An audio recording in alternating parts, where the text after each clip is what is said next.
70 days ago, I made a shrimp breeding setup using my good old 1-gallon tank.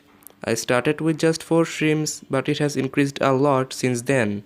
And in this video, I will be showing you the results which I got from that setup after 70 days.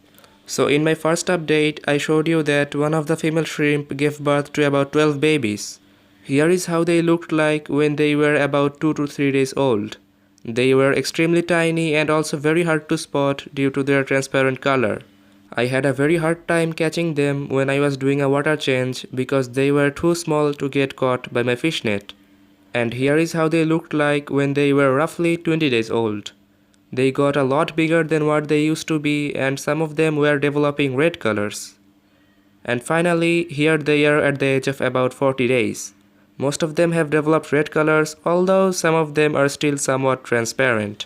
I hope that they would develop their colors soon, but in case if they manage to remain like what they are now, it will be kind of disappointing because their parents have a pretty high grade red color. But I need to admit, shrimps grow really fast, especially in comparison to some live bearer fishes like guppies. It has been just 40 days and they are about half of the size of their parents. But it would take at least 120 days or about 3 months for me to get my baby guppies half of the size of their parents. I know you might be thinking right now that I don't feed my guppies that well, but that is not true, and I feed pretty high quality protein enriched food like baby brine shrimps and egg yolks to my baby guppies. And there is one more interesting thing about shrimps.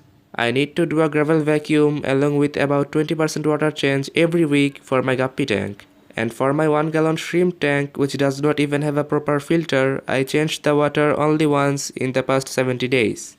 But that time I did the water change because I had a worm attack in my shrimp tank. So in order to take those worms down, whatever species they might be, I removed the gravel from my tank and decided to do a bare bottom setup. Although some of you said that they were just detritus worms and they are completely harmless, I took them down because to me they seemed much larger than detritus worms, and since I had babies in the tank and I didn't want to lose them, I took the worms down. And this way I ended up doing a water change and eventually lost 2 of my shrimps due to early molt. The main cause behind this was I completely forgot to acclimate them before putting them back into the tank after about 50% of water change. Shrimps prefer really stable water parameters, so the less you change the water, the best it is for your shrimp. Personally, what I prefer to do nowadays is just fill up the tank every 1 or 2 weeks with water when the tank becomes dried up due to evaporation. I don't like to change the water of the tank at all because whenever I do a water change, the shrimps seem to get a huge negative impact, and once it happened that I did a water change and they just stopped eating. That's why I try to stay away from doing any water change in my shrimp tanks. And since the time when I stopped doing water changes, my shrimps seem to become healthier and they become much more active than before. So my suggestion will be to avoid water changes. But if you keep fishes and shrimps together, then the case might be a little bit different for you.